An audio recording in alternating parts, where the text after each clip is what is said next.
14 years at George Mason University, 27 overall. That can't possibly be Is right. Is that you? You're too young for that. I'm too young. How did that happen? How much have you seen this conference change in the 14 years? You know, I think I've seen the conference grow in such a beautiful way. The players that are being recruited into this league, we have now 2 first-round NBA draft choices in the last 2 seasons. We've had teams not only make the NCAA tournament, but win games like Old Dominion did last year, like we did in 2006 in our run to the Final Four. So the conference just gets better and better every year. You know, it's one thing I'm going to ask you a little bit off the record today, but you know, you made a trip to Italy this summer with your basketball team. I think that's one of the greatest things that college players can experience. Tell us a little bit about that. Well, if it's off the record, why are we doing it on television there, Charlie? Well, no. First of all, the NCAA allows a college basketball team to make a foreign tour once every 4 years, and this year, for the first time, you were allowed to bring freshmen. So we had a 13-man squad. We were able to practice for 10 days in August, leading up to a 10-day trip.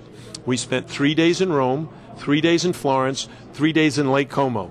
Not bad. Not bad.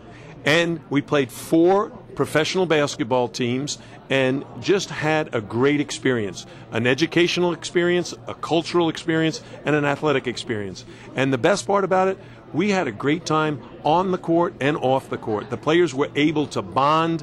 They enjoyed eating out together. They ate at this restaurant in Rome, outdoors, with it was like a college atmosphere with kids their own age just milling around from all over the world. Our guys ended up meeting girls from Australia and throughout Europe. So it was a fantastic experience, Charlie. You should have been there. I tell you were making me want to be there, I'll tell you. Unbelievable.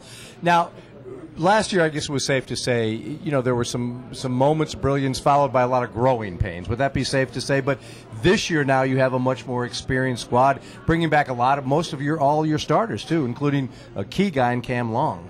Well, Al, we were the 327th out of 344 Division I schools in terms of experience. We were young. And throughout the month of January, we played very, very well, consistently well.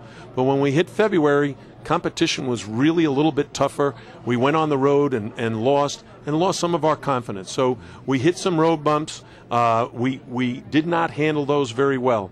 But as you said, we've got everybody back now. Our starting 5, most of our bench, 2 outstanding freshmen are joining us. So we're in much better shape going into this season than we were going into last season. And our guys are stronger. The trip to Italy helped us bond and develop some good chemistry. And I think if we can stay healthy, which is a big key, because we had a bunch of guys get hurt in practice the very first day, but if we can stay healthy, I think we have a chance to make a nice run at the CAA championship. You know, I watched Cam now. I think he's one of the best guards, not only in the CAA but in the country. Tell people a little bit about him, because I think he's really the real deal. Well, I think one of the things about Cam Long is he's such a versatile player. He can play the 1, the 2, or the 3. He can shoot the 3. He's athletic as can be. He's strong. He can rebound the basketball. He's one of the best rebounding guards in the league. And he's a big shot maker. He likes to take the big shot. He'll make the big free throw.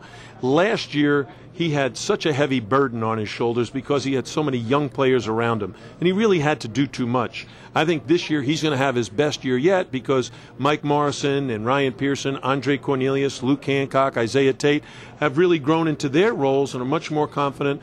They'll take some of that burden off of his shoulders, and he'll be able to execute his role on the team, I think, to perfection. You mentioned Ryan Pearson, 6'6", 230. You always seem to have one of those type of guys in the middle, don't you? I think Ryan is one of those unique players, maybe like a Jai Lewis, that you look at him and say he can't do the kinds of things that he ends up doing. But Ryan comes out of New York City from a great high school basketball program, Christ the King. He has faced great players throughout his career. He came in as a freshman, was a very solid rookie, developed into a starter last year, and now he really needs to be our go-to guy. He needs to be on the inside what Cam Long is to us on the outside, and I think he's now ready, willing, and able to do that. As you look at this conference, we talk about its unbelievable depth. Give us a little scenario on what you kind of see this conference being this year. Well, I think you got to begin with Old Dominion. They're the reigning conference champion. Not only did they win the conference championship last year, they won the regular season and the tournament championship and the first round of the NCAA tournament. They have 9 of their top guys, 9 of their top 10 returning. They're going to be awfully strong. VCU had a great year last year under rookie head coach Shaka Smart. They got 4 of their starting 5 back. They're going to be awfully tough. And the team you have to look out for, James Madison, they got Devon Moore back as their point guard, along with Denzel Bowes and Julius Wells, who can fill it up. They're going to be awfully tough, and I think this is going to be a very deep and talented CAA race. Well, Jim, we always appreciate the time. Good luck this year. Thanks, Al. Thanks, Charlie. Good seeing you guys.